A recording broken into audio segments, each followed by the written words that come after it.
Hello everybody and good evening. My name's Don Arleth and welcome to World Talks on TVP World. Defense ministers of the 5 biggest spenders on defense in Europe met today in Berlin to discuss further cooperation and more support for Ukraine. So can Europe fill the void if the future Trump administration pulls the plug on support for Ukraine? Now joining us here to discuss is Taras Kuzio, professor of political science at the National University of Kyiv, Mohyla Academy. Good evening, Professor, and thank you very much for joining me on World Talks. Good evening. Thank you for inviting me. Yes. Now, looking at this meeting, what are your thoughts? Can Europe fill this void if the U.S. withdraws support when Trump is sworn in as president come January 20th? It's amusing to see that that Europe only seems to kind of get its act together either because of threats from the United States or pressure and lobbying from the United States. It's as though Europe can't do this without America really kicking Europe beforehand. This was true going back a decade ago when only 5 members of NATO's 30 members spent 2% of GDP on defense. Now we're up to about 20 members. But this increase in defense spending is a product of, on the one hand, Russian military aggression in Ukraine, but also because of Trump. Trump has been very angry that, on the one hand, for example, the Germans were sending money to Moscow with the Nord Stream 2 gas pipeline, and at the same time not spending any money on defense and relying on the United States. So things are improving, but they still need to go a long way yet. Right, and I'm sure that in Kyiv there, you're still wondering exactly what Donald Trump, what his plans are. I mean, I think that there's a lot of unclear communications. I think there's some notion saying that it can go one way, they'll throw Ukraine under the bus. Others saying he could take a potential tougher stance. It'd be a great time for you to weigh in, so what are your thoughts? Well, I mean, before we get to that, I think it's wrong to say that these 5 countries are the biggest military spenders. Of these 5 countries, Poland is by far in the lead, but Germany is struggling to spend 2%. Yeah. I think it's just going over 2%. France is still not spending 2% of GDP on defense. Britain has a target which is fast approaching of 2.5. But the point is that Trump himself and his team and Western experts are talking about 2% being actually out of date now, and that the target for all NATO members should be 3%, not 2% of GDP. And if it's 3%, the only country in Europe which would meet that target would be Poland. I think with Trump, you simply don't know, and I'll give you one example. President Obama, who was president before Trump, vetoed any military supplies being sent to Ukraine. Even though the US Congress voted for it, the president vetoed it. Trump did not veto those military supplies. So the first time after 2014, when Ukraine received military weapons, was under Trump. Trump also sanctioned Nord Stream 2, and it was Biden, who came after Trump, who actually lifted those sanctions. So it's not really black and white, and I think from the Ukrainian point of view, everybody had got fed up of the Biden administration because of their dithering. They were so afraid of escalation, so afraid. They drip-fed military equipment. They refused to allow Ukraine to use US weapons inside Russia. So Ukraine was feeling that it was fighting a war with one arm up its back. Now with Trump, it may get better in the sense that it's not the case that everybody in Washington or everybody in the US Congress, in the State Department, Department of Defense, are supporters of Trump populism. There are many other strands to the Republican Party, and many of them support giving weapons to Ukraine. One of the I think potential changes could be that that Trump could get very angry with actually Russia here, not with Ukraine, because his so-called proposals for a peace plan require the current line of conflict to become frozen, and Russia would never agree to that for two reasons. Firstly, Ukraine occupies part of Russia, the Kursk region, which in a frozen conflict would remain under Ukrainian control. And secondly, the Kremlin has always wanted to take the whole of Ukraine, particularly the big cities like Odessa, Kharkiv, and Kiev. And if the conflict was frozen as of now, Russia would not control any big Ukrainian cities. So actually, there could be a deterioration of relations with Moscow very quickly. So it really is difficult to see where this goes. I think the Trump camp, if they think they can do a peace plan so quickly, they are being naive and really out of touch with reality on the ground. Right, right. It certainly seems like Vladimir Putin's not going to give in very easily. So you're right, there is a good potential for conflict there. Now, I'd like to talk about this DHL plane crash, which happened earlier this morning. Of course, we don't know all of the details, exactly why it happened and what was the cause, whether it was human or mechanical error, or whether this was a hybrid act of warfare perpetrated by Russia. But we do see that throughout Europe, there's been multiple incidents of fires set here in Poland, train infrastructure being sabotaged in France, and these different attacks throughout Europe.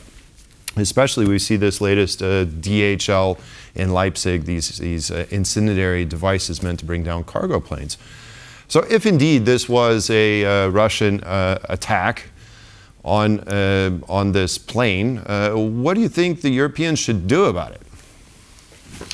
Well, the first thing that should be done, if the finger really points at Russia, and it would seem that to be the case because Russia's involved in a whole range of activities across Europe, including one that you didn't mention, the cutting of the underwater cables in the Baltic Sea last week, and also a bombing of a factory producing weapons in eastern part of London in Britain.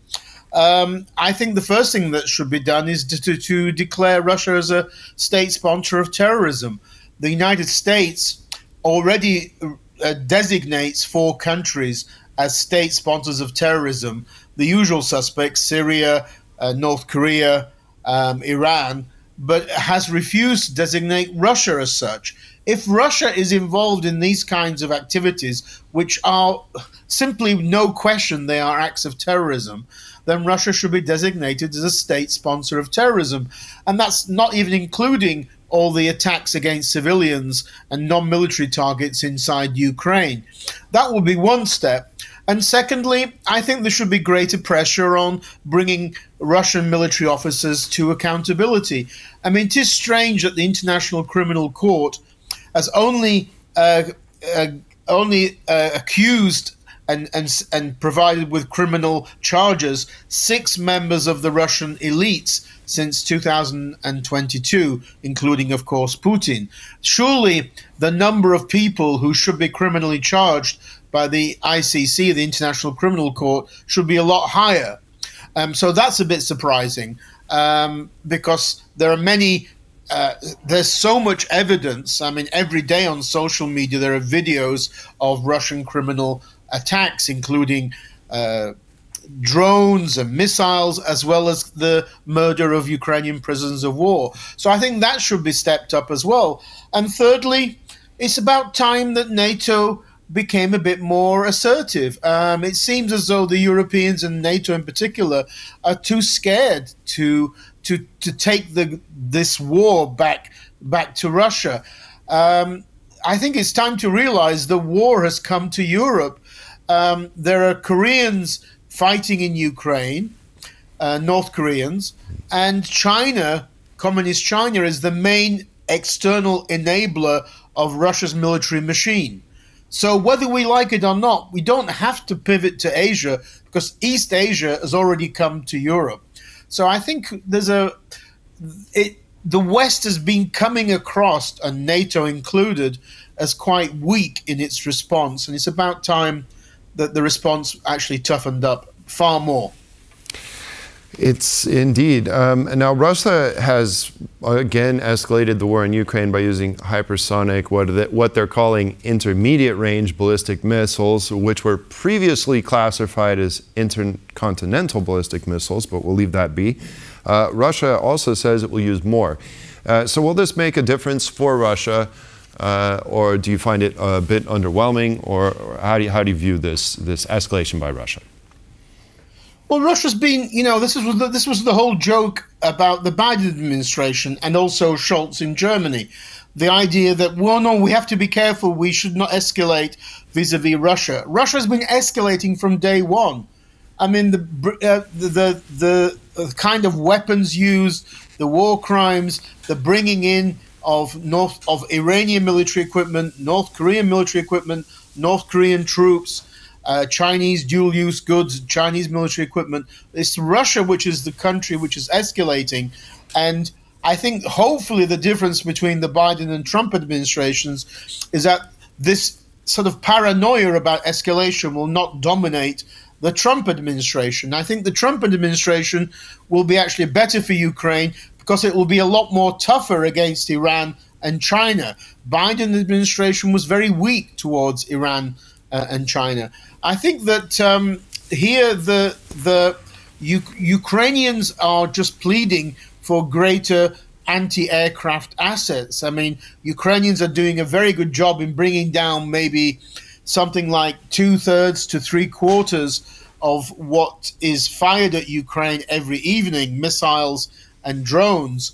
And this missile that you're talking about didn't seem to do major damage for some reason, but any further support from air defense assets brought from NATO and brought from Europe would be, of course, the main help. I think the second way that the West could help and Europe could help is by introducing some kind of no-fly zone. The West, including the United States, provided an air cover over Israel when Iran attacked and helped Israel to bring down Iranian missiles and drones fired at Israel. Why could this same thing not be done over Ukraine, or even at least over, say, Kiev and Western Ukraine? This would mean that at least part of the country would be protected by a kind of an air defense bubble, shall we say, and these NATO anti-aircraft assets which are protecting the skies above Ukraine would not be killing Russians. I mean, it would just be destroying Russian missiles and drones, which are being waged against Ukraine, breaking international laws because they're being fired against civilians. So again, that could be a second step, which NATO has been reluctant to do. But I don't think this would be a great big escalation, to be quite frank. And it would also help to protect countries on the borders of Ukraine, like Poland, Lithuania, Romania, Slovakia, where sometimes, and one of these days, one of these missiles and drones is going to actually fly from Ukraine, over Ukraine and into those countries. So I think that would be another way. Yep, I've asked that question to officials here many times. And of course, red lines in the West seem to only be self-imposed. Taras Kuzio, professor of political science at National University of Kyiv Mohyla Academy, thank you very much for joining me tonight. Thank you very much. And that concludes this edition of World Talks. Thanks for joining us, and stay with us for more here on TVP World.